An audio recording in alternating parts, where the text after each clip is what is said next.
और एक तरह से इसीलिए सोचते हैं कि सोचते ही नहीं हैं। जहां भीड़ खड़ी हो वहां एक आदमी जरा भी पृथक सोचेगा तो उसे खुद भी शक होगा कि मैं कहीं गलत तो नहीं हूं, क्योंकि इतने लोग उस तरफ। भीड़ की अपनी ताकत है। और इसलिए मैं कहता हूं सत्य का भीड़ से कोई संबंध नहीं, और केवल वे ही लोग सत्य को उपलब्ध हो पाते हैं जो भीड़ से मुक्त होने में समर्थ होते हैं। सिखाए हुए ज्ञान से केवल वही मुक्त हो सकता है जो भीड़ के प्रभाव से मुक्त हो जाए। एक कहानी मैंने सुनी। एक राजा के दरबार में एक नया नया आदमी आया और उसने उस राजा को कहा कि आप क्या मनुष्यों जैसे वस्त्र पहने हुए हैं, आपके राज्य की सीमाएं नहीं है, करीब करीब पृथ्वी आपके बस में आ गई और आप मनुष्य जैसे कपड़े पहनते हैं। मैं आपके लिए देवताओं के वस्त्र ला सकता हूं। राजा बहुत प्रभावित हुआ और उसने कहा कि कितना खर्च होगा। खर्च की कोई फिक्र मत करना, लेकिन देवताओं के वस्त्र जरूर लाओ। उस आदमी ने कहा आज तक पृथ्वी पर देवताओं के वस्त्र नहीं आए, ये पहला मौका होगा। ये तुम पहले आदमी होगे जो देवताओं के वस्त्र पहनेगा, लेकिन तुम्हें आदमियों के वस्त्र शोभा नहीं देते। राजा बहुत योजनाएं बनाने लगा और उसने उस आदमी को कहा कि देवताओं के वस्त्र लाने की कोशिश करो। हजारों रुपए उस आदमी ने खर्च कर दिए।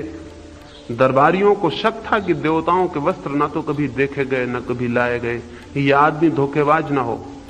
लेकिन निश्चित तिथि पर हजारों रुपए तो उस आदमी ने खर्च किए, लेकिन निश्चित तिथि पर वो एक बड़ी भारी पेटी लेके आ गया दरबार में। तब तो लोग निश्चिंत हो गए कि जरूर वो वस्त्र लाया है। उसने आके दरबार में पेटी रखी और उसने राजा से कहा मैं पेटी खोलता हूं, आप एक एक वस्त्र अलग करते जाएं, मैं एक एक वस्त्र आपको निकाल के देता जाऊंगा, लेकिन एक शर्त है। देवताओं ने मुझसे चलते वक्त कहा कि ये वस्त्र केवल उसी को दिखाई पड़ेंगे जो अपने ही पिता से पैदा हुआ हो, ये वस्त्र सभी को दिखाई नहीं पड़ेंगे। तो यहां जो लोग अपने ही पिता से पैदा हुए हैं दरबार में, उनको ही वस्त्र दिखाई पड़ेंगे। जिनके पिता संदिग्ध हैं उन्हें वस्त्र दिखाई नहीं पड़ेंगे। राजा ने अपना कोट निकाला, उसने पेटी में से खाली हाथ बाहर ला के राजा से कहा ये लो कोट, देवताओं का कोट पहनो। राजा को उसमें कुछ भी दिखाई तो नहीं पड़ा, लेकिन कोट के पीछे अपने पिता को खोना उचित न था।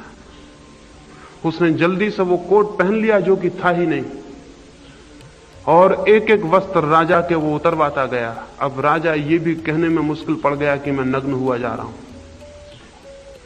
और दरबारी भी ताली पीटने लगे और कहने लगे कितने सुंदर वस्त्र हैं, ऐसे वस्त्र तो कभी देखे नहीं। और सभी दरबारी एक दूसरे से आगे बढ़ के प्रशंसा करने लगे, क्योंकि कौन अपने पिता को संदिग्ध करवाए। सब देख रहे थे राजा नंगा हुआ जा रहा है। आखिर राजा नंगा हो गया, उसके सारे वस्त्र निकलवा दिए गए और देवताओं के वस्त्र पहना दिए गए।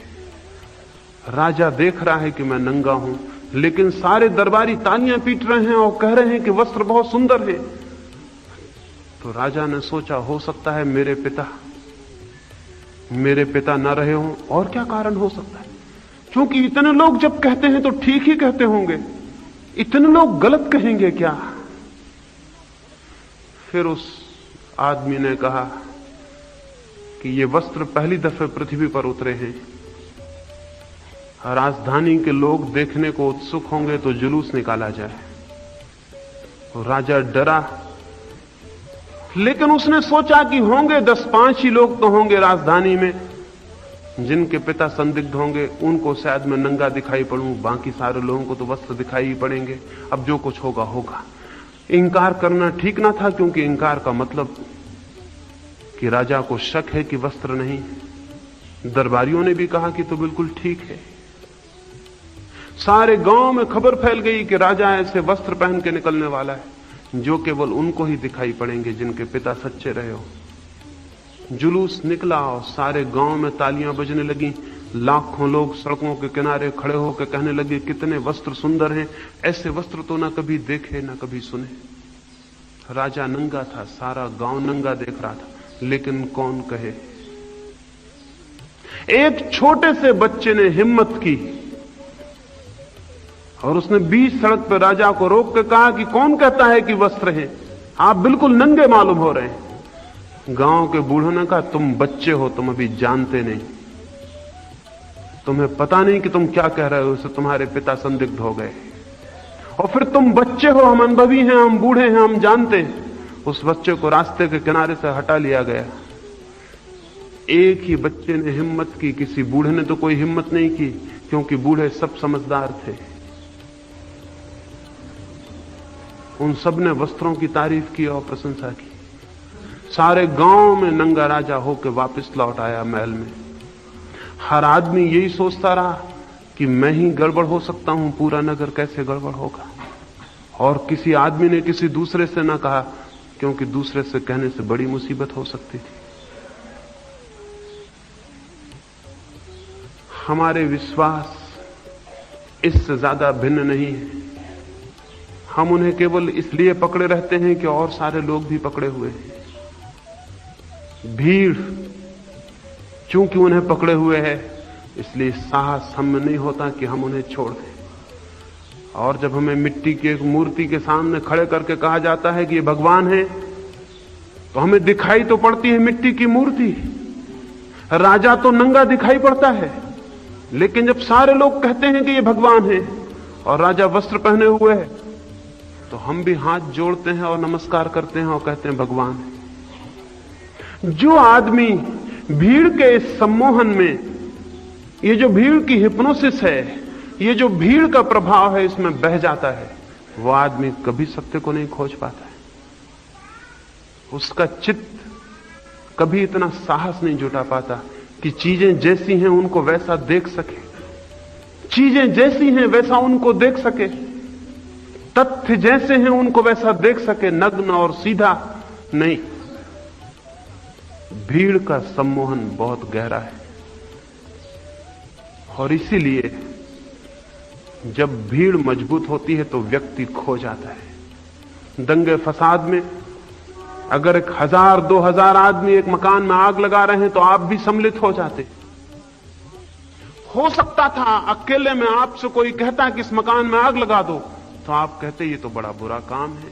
लेकिन जब 2000 लोग मकान में आग लगा रहे थे तो आप भी सम्मिलित हो गए, क्योंकि 2000 लोगों का सम्मोहन ये कहता है कि आप गलत होगे, 2000 लोग थोड़ी गलत हो सकते हैं।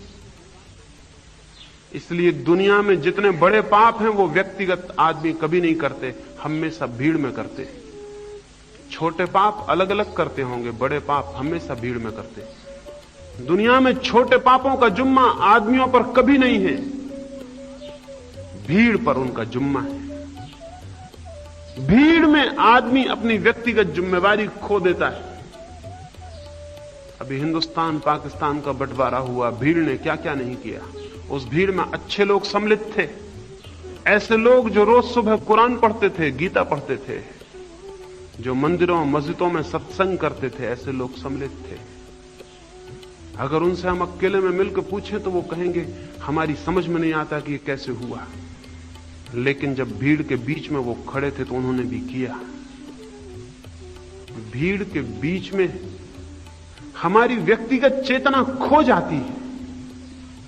इसलिए मैं आपसे कहता हूं, धर्म का कोई संबंध भीड़ से नहीं है। भीड़ से संबंध होगा राजनीति का, धर्म का भीड़ से क्या संबंध है। लेकिन राजनीतिक बहुत होशियार है, उन्होंने धर्म का भी शोषण कर लिया है और धर्म के भी संगठन खड़े कर दिए हैं। जहां भीड़ से संबंध नहीं, वहां संगठन से भी कोई संबंध नहीं होता। सच तो यह है कि आज तक सत्य उन लोगों ने जाना है जो अकेले में गए, भीड़ से बाहर गए। उन्होंने नहीं जिन्होंने संगठन किए और भीड़ इकट्ठी की और जो भीड़ में जाके जुड़ गए। उन्होंने जाना है जो भीड़ से मुक्त हुए और अकेले में गए और एकांत में। और जब उनका चित्त सब भांति भीड़ से मुक्त हो गया, भीड़ की हिप्नोसिस जहां टूट गई, सम्मोहन जहां टूट गया, वहां उन्होंने जाना कि सत्य क्या है। भीड़ ने कुछ बातें सिखाई थी, जब तक उन्होंने उन बातों को न छोड़ा तब तक वे कुछ भी न जान सके। महावीर एकांत में पहाड़ियों में क्या करते थे? शायद आप सोचते होंगे शास्त्र पढ़ते होंगे। शास्त्र तो महावीर अपने साथ कोई भी नहीं ले गए थे। शायद आप सोचते हैं कोई मूर्ति बना के पूजा करते होंगे। महावीर के साथ तो कोई मूर्ति नहीं थी। क्या करते होंगे उस अकेले में? उस अकेले में महावीर भीड़ से मुक्त होने की कोशिश कर रहे थे। वो जो क्राउड है उससे मुक्त होने की कोशिश कर रहे थे। क्राइस्ट क्या कर रहे थे अकेले में, या मोहम्मद क्या कर रहे थे, या बुद्ध क्या कर रहे थे? भीड़ से मुक्त होने की कोशिश कर रहे थे। और इतना ही काफी नहीं है कि कोई भीड़ से भाग के जंगल में चला जाए। इतना काफी नहीं है, भीड़ मन के साथ वहां भी चली जाएगी। जरूरी यह है कि मन पर भीड़ के प्रभाव न रह जाएं। वो जो हमें सिखाया गया है, अगर उसके प्रभाव हमारे मन से अलग हो जाएं, तो हम भीड़ के बाहर हो जाएंगे। चाहे भीड़ के बीच खड़े रहें तो भी भीड़ से बाहर हो जाएंगे।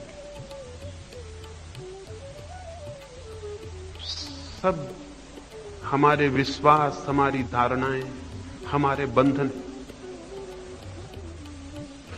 पूछा है अगर इनको हम छोड़ दें तो निष्क्रिय हो जाएंगे। हम बड़े अजीब लोग हैं।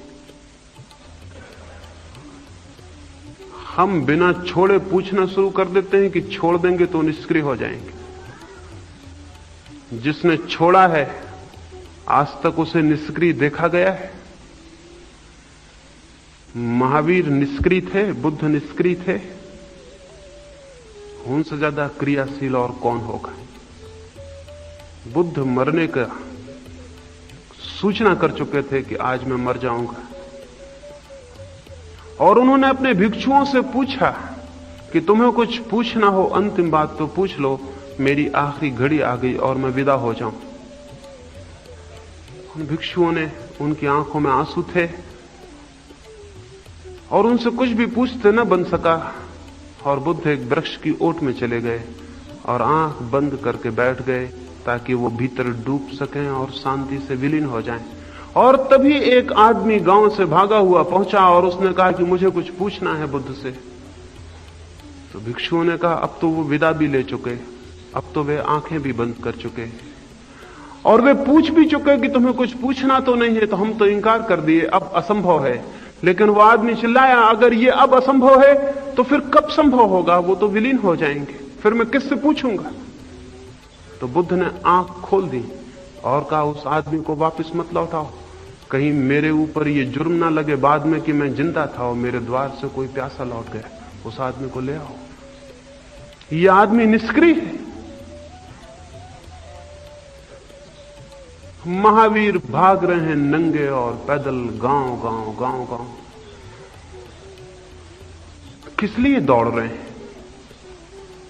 कोई इलेक्शन जीतना है? किस लिए भाग रहे हैं? कोई धन इकट्ठा करना है? किस लिए दौड़ रहे हैं? कुछ भीतर पाया है जिसे बांटना है। वो भीतर कोई झरना है जो बढ़ जाना चाहता है। कोई सुगंध है फूल के भीतर, जो फूल खिल जाता है सुगंध बढ़ जाती। निष्क्रिय कौन कहेगा? क्राइस्ट को सूली पर लटका दिया और कहा कि तुम्हें कुछ अंतिम बात कहनी हो तो कहो। तो क्राइस्ट ने कहा, हे परमात्मा, इन सबको माफ कर देना, क्योंकि ये नहीं जानते कि ये क्या कर रहे हैं। तभी और तभी उनके शिष्यों ने समझा कि ये वही आदमी है जिसने कहा था जो बाएं गाल पर चांटा मारे तो तुम दायां उसके सामने कर देना। इसने कहा ही नहीं था, यह आदमी कर भी रहा है। जो लोग इसे सूली पर चढ़ा रहे हैं उनके लिए भगवान से प्रार्थना कर रहा है, इन्हें माफ कर देना। ये नहीं जानते ये क्या कर रहे हैं। मरने की आखिरी घड़ी में भी यह आदमी निष्क्रिय है, कौन कहेगा? सुकरात को जहर दिया जा रहा था। जो आदमी हाथ में प्याला लेके जहर का देने गया उसका हाथ कप रहा था। स्वाभाविक था सुकरात जैसे प्यारे आदमी को जहर देना, लेकिन जल्लाद के ऊपर जिम्मेवारी थी, नौकरी थी। उसका मन तो दुखी हो रहा था, लेकिन उसका हाथ कप रहा था। जहर की प्याली कपती थी। सुकरात ने उससे क्या कहा कि मेरे मित्र, हाथ क्यों कपता है तुम्हारा? हाथ नहीं कपना चाहिए। जो भी हम काम करें उसमें हाथ नहीं कपना चाहिए। वो बोला, मेरा हृदय दुखी है,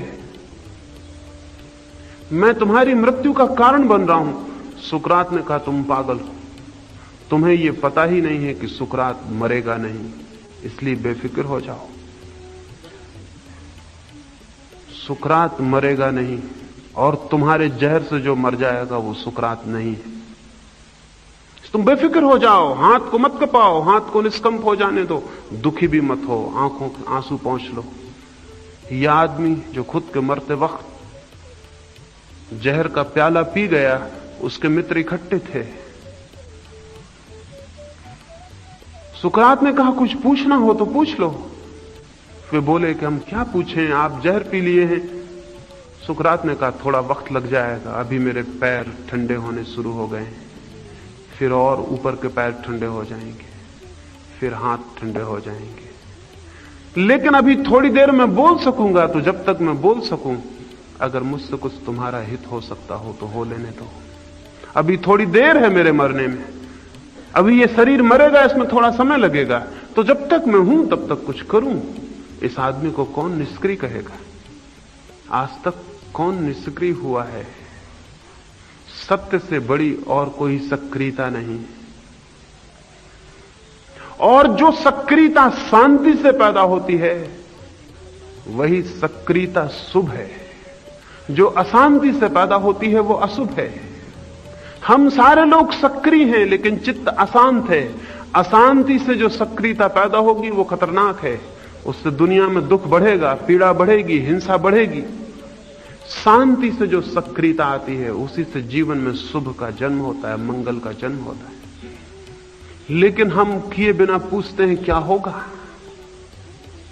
हम पूछते हैं कि अगर हमने सारा सीखा हुआ ज्ञान छोड़ दिया तो हम निष्क्रिय हो जाएंगे।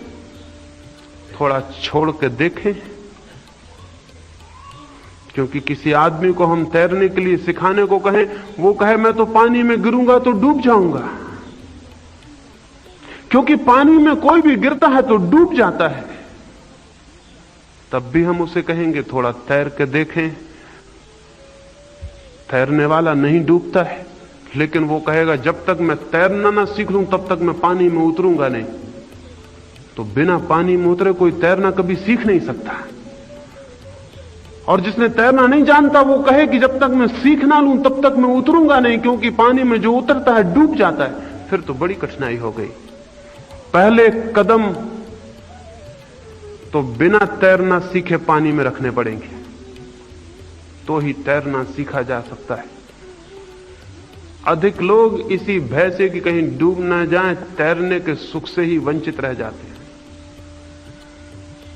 और क्या आपको पता है, जो बीच मझधार में डूबता है वो उस आदमी से बेहतर है जो किनारे पर बैठा हुआ बचा रह जाता है।